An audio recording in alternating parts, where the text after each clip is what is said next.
지금까지 우리가 봄에 씨앗 뿌리지. 네. 그러면 가을에는 우리가 추수를 해야 되잖아요. 올해 운이, 소띠들 운이 이런 운이에요.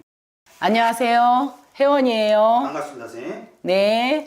이번 시간에는 선생님과 함께 이제 2026년도 병원연도 상반기를 보내고 계시는 예. 1973년생 54세가 되신 소띠분들의 예. 병원연 상반기 운세를 선생님과 알아볼까 하는데요. 예. 일단 이 병원연 이 상반기 운세를 알아보기 전에 선생님이 또 35년 동안 느껴오신 이 소띠분들의 성품이나 이런 성향들이 좀 어떤 게 좀 있으실까요? 54세 소띠의 특징은 남이 볼 때는 즐겁고 화려해 보여. 네. 근데 사실은 내성적이고 속이 깊으면서 자기 사정, 자기 근심을 절대 남한테 보이질 않는 그런 성향들을 갖고 있어요. 속에 약간 조금 뭔가 숨기고 내면에 숨기고 있는 그러니까는 혼자 속으리고 소갈이 하는 사람들 그렇게 그러면 어떻게 보면 굉장히 착하지. 그렇죠. 나를 보이질 않고. 그리고 또 외로울 수도 있잖아요. 그렇죠. 네. 그런 사람들이고 실제로는 혼자 가슴앓이를 많이 하고 사는 사람들이에요. 그리고 근데 어려운 사람들 동정하고 봉사하고 도우면서 엄청 착한 거지. 그러면서 이분들은 올해 같은 때는 여태까지 봉사하면서 베풀면서 봉사하고 베풀면서 살면서 그냥 복받고 공경받는 그런 사주들이 이 소띠의 특징. 그래요. 그러면 요 복받고 공양받는 이 소띠분들 54세 소띠분들은 이 병원연 상반기 운세를 알아보기 전에 2025년도 을사년을 좀 어떻게 보내오셨어요? 그래도 본인들 나름대로 조용히 살면서 그렇게 큰 파탄은 없었지. 다행이네요. 천만다행이지. 무난하게 오셨다. 그렇지. 근데 이제 제일 중요한 건 해가 바뀌고 예. 지금 이제 병원연들을 보내고 계시잖아요.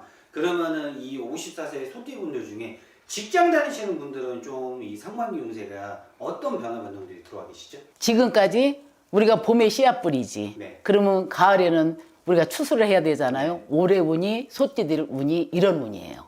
좋다는 거네요. 그럼 좋지. 네. 이제 씨앗 뿌린 것을 거둬들여야 될 거 아니에요. 그러면 직장에 있는 사람들은 네. 영전할 수 있는 운이고, 자기한테 뭐든지 남들부터 칭송을 받을 수 있는 운이고, 인정을 받을 수 있는 운이 되는 거죠. 어떻게 보면 약간 주변 사람들한테 드디어 인정을 받는. 그렇지. 올해 같은 이 병원연에는. 인정받는 것도 좋지만은 이 또 54세 소띠분들이라 그러면 직장 다니면서도 금전에 대한 또 이제 대한민국 국민들이 상당히 관심도 높죠. 그렇죠. 금전의 흐름 좀 어떻게 들어와 있어요? 올해 같은 해운년은 사실은 많은 사람이 힘들다고 하는 해운년이에요. 그래도 이 소띠만큼은 절대 손해 안 보고 자기 실리를 찾을 수 있는 운이니까는 더 많은 걸 바라면 욕심 아닐까? 그래요. 그래도 이게 씨앗을 뿌려놓은 거는 충분히 거둘 수 있는 시기가 왔다. 그렇지. 올해 같은 해운년. 그러면 또 이제 54세 소띠분들 중에 또 사업을 하고 계신 분들도 많이 사업하는 사람들은 더 좋지. 그래요. 첫째는 사업을 하는 사람은 돈을 벌려고 사업하는 거 아니야? 그건 맞죠. 그러면 금전이 거두어들인다. 그럼 추수를 한다. 네. 그럼 쌓이겠어? 안 쌓이겠어? 쌓이죠. 그렇죠. 많이 그러면 쌓여. 더 이상 뭘 바라겠어? 많이 쌓인다. 그렇지요. 그러면 왜 이제 선생님이 금전의 흐름은 진짜 씨앗을 뿌린 만큼 거둔다고 얘기해 주셨는데 직장 다니시는 분들은 이게 월급이라는 게 정해져 있잖아요. 그렇죠. 그러면 거둘 수 있는 게 이 명예 말고 사람들한테 이런 뭐 인정 말고 다른 건 없을까요? 남들한테 인정을 받는다는 거는 내년이 또 있다는 거고, 올해부터는 이게 내가 원하는데, 여태까지는 내가 원하는 대로 이게 승진이야. 예를 들어서 안 들었다. 근데 이제부터는 내가 원하는 대로 점점 나를 찾는 주소가 많아진다고 생각을 해봐. 그럼 더 이상 바랄 게 뭐 있어? 그동안에 좀 약간 승진이 내 맘대로 안 됐지. 네. 그런데 이제부터는 내가 원하는 대로 승진이 된다면은 내가 나를 원하는 곳에 내가 고를 수 있는 거. 그러면 자리도 그만큼 좋아지는 거야. 그렇죠. 그리고 보수도 많아지는 거야. 맞습니다. 근데 직장인들은 직장에서 원하는 거는 내가 어디까지 올라갈 수 있냐 이거지. 그렇죠. 돈을 벌려면 사업을 해야 되는 거 아니야? 근데 이 소띠들의 특징은 이렇게 차근차근 쌓아가는 직장도 상당히 좋은 자기 운명과 연결되어 있는 거예요. 그냥 차근차근 올라가는 이 그렇지. 직장 자체도 소띠분들한테 괜찮다. 그렇지. 근데 왜 선생님 그런 분들 있잖아요. 직장 되게 좋은데 멀쩡히 다니시다가 갑자기 무슨 바람에 나 갑자기 그만두고 사업할게 하고 직장 박차고 나오신 분들이 있으시잖아요. 그거는 본인한테 좋겠어 나쁘겠어요? 제가 몰라서 여쭤보는 거예요. 그거는 실수하는 거지. 왜냐하면 내가 그 직장에 몸담고 있는 사람은 네. 이게 내가 관에 있는 사람이나 내 운명은 이미 타고났어. 직장이나 관이나. 네. 그럼 그 자리에서 끝까지 있어야 네. 나중에 말년에 남한테 손가락질 안 받고 남한테 아쉬운 소리 안 하고 나 마지막까지 살 수 있는 사람들이지. 그러면은 왜 이제 선생님네 이 35년 동안 수많은 분들이 이제 뭐 개개인 뭐 어떻게 보면 사연이 있어서 점을 보러 오시는 거잖아요. 그렇지. 근데 선생님 딱 봤을 때 이 사람은 죽었다 깨나도 사업운이 없는데 자꾸 사업을 하겠다고 하고 싶다고 해요. 그런 분들 사업하면 무조건 망하는 거예요? 거의 80%가 거기 망하는 거다 보면 되지. 그러니까 직장 다니는 사람은 밖에서 아무리 사업하자고 네. 꼬셔도 네. 그거는 자기한테 좋은 일이 없어요. 그건 내가 타고난 있잖아. 네. 운명은 거역할 수가 없는 거예요. 아, 운명은 거역할 수 없다. 그렇지. 명언이 나왔네요, 선생님.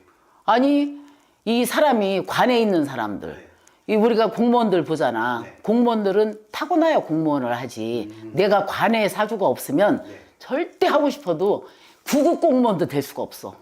학교 다닐 때 공부 잘하는 사람들이 있어. 그쵸. 이 사람은 무조건 진짜 잘하면 사법코시도 패스할 수 있는 그 정도로 머리가 있다고 공부를 잘해. 네. 근데 내 사주에 관이 안 박혀 있으면은 이상하게 시험 보러 가는 날 사고 나.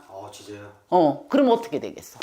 결국에는 시험을 못 보고 떨어지는 거죠? 그렇지. 그거는 내 운명이야. 운명을 정말 그러니까 바꿀 수 사람은 없는 내 운명을 거스릴 수는 없어. 그렇지만 내가 열심히 살고 끈기 있게 나가면 내 팔자는 고칠 수가 있죠.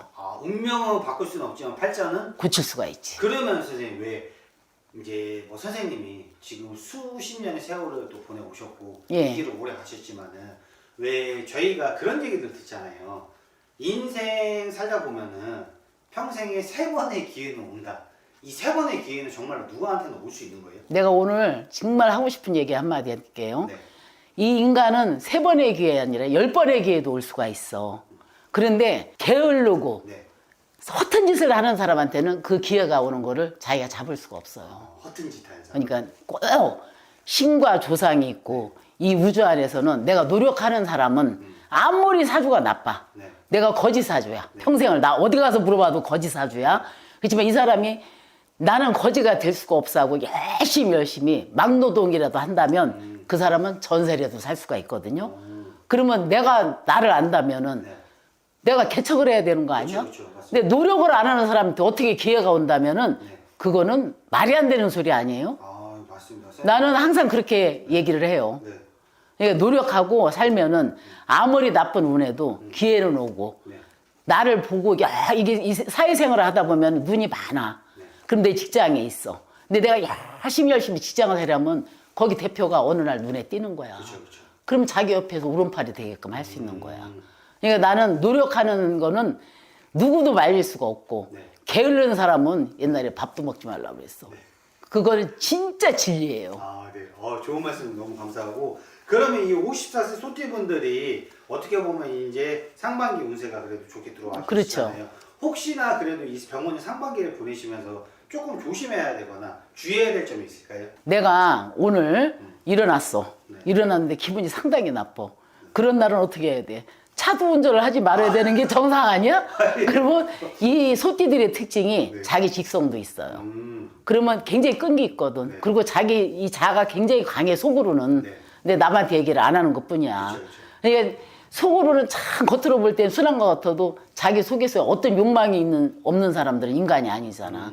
근데 내가 눈을 뜨고 일어났을 때 오늘은 내가 조심 좀 해야 되겠다 생각하면은 내가 오늘 10가지 일을 볼 것도 네. 한 2가지로 줄이고 그러고 나면은 자기한테 손해낼 게 하나도 없고 결론은 마지막까지 좋아지죠. 그러면 그날 딱 일어났을 때 내 직성과 약간 내 느낌대로 약간 조금 조심성을 가지면은 괜찮을 것이다. 그렇지. 이 소띠들은 그런 특징이 있어요.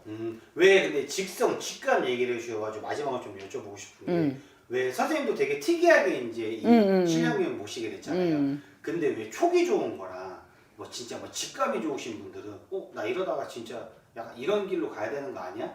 그러신 분들도 있거든요. 근데 나는 참 신이라는 거는 네. 내가 아무리 안 받으려고 몸부림을 쳐도 네. 진짜 신을 받을 사람은 저절로 와요. 그런데 신굿을 하고 네. 내가 신을 모셔야 된다는 얘기를 듣고 그 신에 몰두를 한다고 신이 오나? 그건 아니야. 그러니까 내 생활에 네. 내 생활에 열심히 살다 보면 끝은 있는데 내 길을 아닌 길을 찾으면서 이게 신이라고 미친 듯이 날뛰면 결국은 자기 자신은 파멸이에요. 그러니까 그 점은 필히 명심해야 돼. 너무 좋습니다. 선생님과 함께 이제 54세 소띠분들의 또 2026년도 병원의 상반기 운세를 알아봤는데요. 마지막으로 시청하신 또 54세 소띠분들에게 상반기 또 잘 보내실 수 있게 응원의 한 말씀. 그러니까 54세 우리 소띠들은 너무 소갈이하지 말고 항상 좀 외향적으로 가끔가다 하고 싶은 얘기도 하면서 살고, 네. 그러면서 살면은 아마 편한 삶이 될 거예요.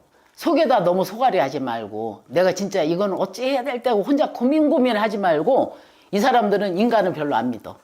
그럴 때는 이렇게 물어볼 수 있는 집들 많잖아요. 그럴 때 한 번쯤은 문의를 해보는 것도 내 인생에 도움이 될 겁니다. 복 많이 받으시고 대박 나시면서 건강하게 사세요. 여기까지 혜원이에요.